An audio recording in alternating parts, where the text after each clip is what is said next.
Welcome back. Treasury Secretary Scott Bessent detailing the White House's aggressive plans to take on China's economic imbalances and restore American trade dominance. Watch this.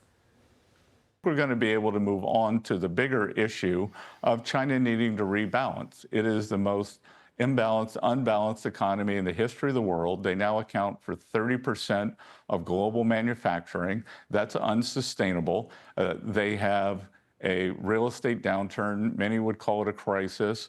Manufacturing has slumped, and they can't export their economic problems to the rest of the world. They need to solve them. One of the ways to solve them is to create a consumer economy. Bessent heading to Stockholm to meet with his Chinese counterparts early next week as President Trump says the U.S. already has the confines of a deal with the CCP, but it's just not China on the agenda. President Trump says most deals will be done by his deadline of August 1st. And so we were talking this week about how a deal with Japan and a potential deal with the EU kind of sets the stage for China. But China is still, the huge elephant in the room. I think Bessent is highlighting some points that I've made, Charlie, which is that China's got a lot of problems. I'm not saying we don't have problems. They've got a lot of problems. And so this needs to be a deal that is mutually beneficial so that everybody can get along and be able to move forward. Well, I'm glad they finally did Japan, so I can stop reporting it's coming. So it's done. And be nice if they did India, which I said was coming too. But that got screwed up by a war and God who knows what else. So I bet you they get India done too. The China thing is fraught, and I don't know if they're going to get it done, and how good it's going to be.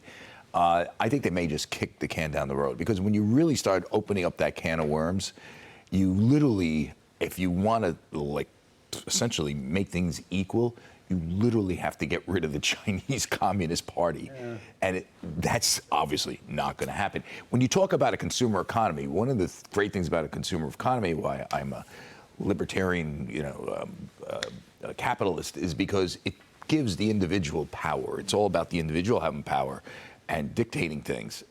China is never going to give that up. I mean, it is a slave's. They employ slave labor. I mean, it's a command and control economy. It's mercantilistic. You go down the line.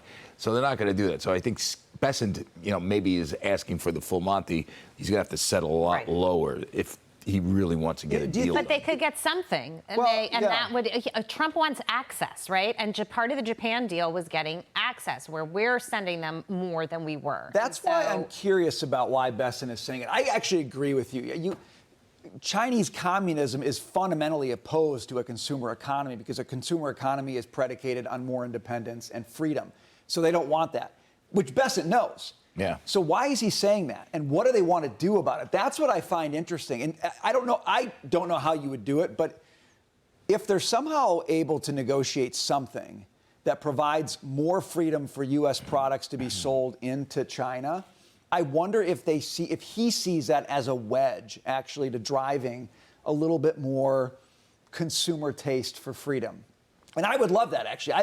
This to me, what Scott Bessent is saying here, sounds in a way very subversive. I'm intrigued. I'm like, what does he have in mind? This is not surface level stuff. This is like a deep viewpoint on Chinese society. We did try that for years. Like how we can work with the Chinese consumer. Maybe if we deal with them, they will liberalize, and it never really happened. I don't think we did it quite that way. I think we had this sort of view that if U.S. just showed up and made stuff there, the world would change. And not the world, but that the Chinese government would change. China would change. But I don't think we've had this. I think Bessent's talking about something slightly different here. I don't know. David? I believe that there is nothing we can do to fix that imbalance in their economy, because it is rooted to them being a communist country. Yeah. That is structurally unfixable. It's a moral, spiritual, political problem that they have to deal with. And why does no one want to talk about the fact that they stopped having kids?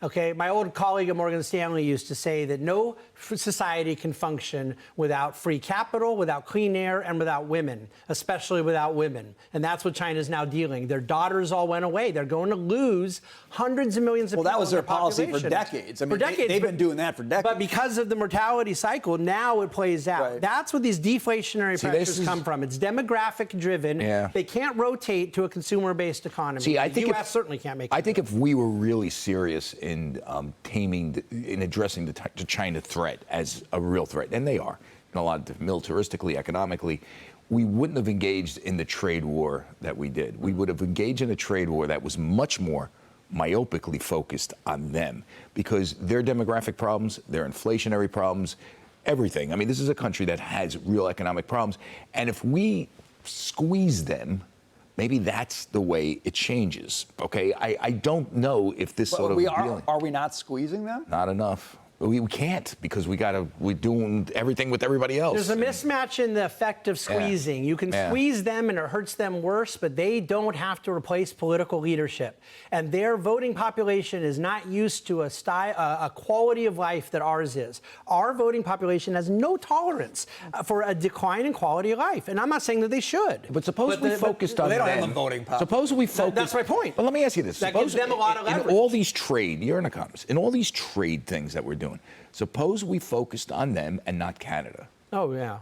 I mean, wouldn't it be, couldn't we put maximum pressure on them without screwing ourselves over a little? It would be a little more and if amenable. I can defend my friend, the Treasury Secretary made this argument, Charlie, that we would get a better deal out of China if we were not bringing in all of the other countries. Ultimately, the president shifted to that, but I believe by starting... So you're saying Bessent started out like, let's just focus on China? And the idea that Canada, Mexico, ally nations would be lumped in at the same time, he thought would complicate the process. So it did, and 5 days later, the president adopted Secretary Bessent's point of view. Right. I think that ally nations and adversary nations need to be treated differently.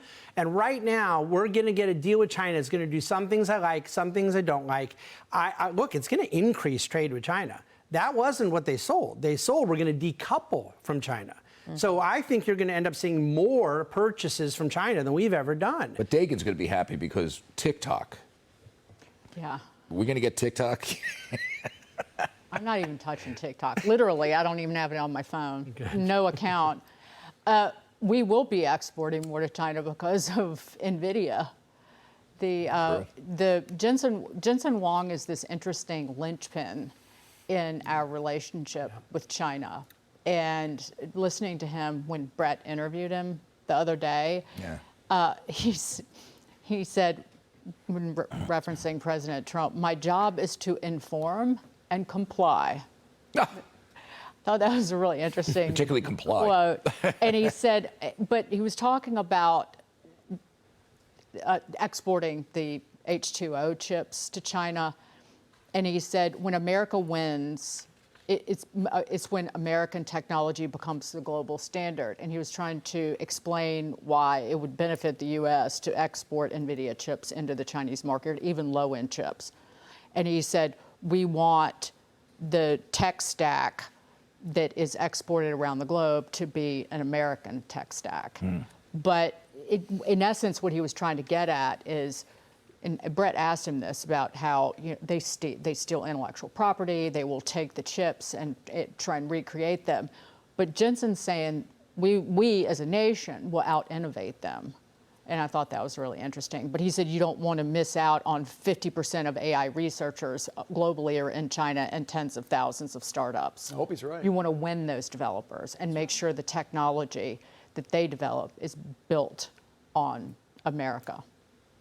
American greatness. That's an America First attitude. Yeah. MAGA.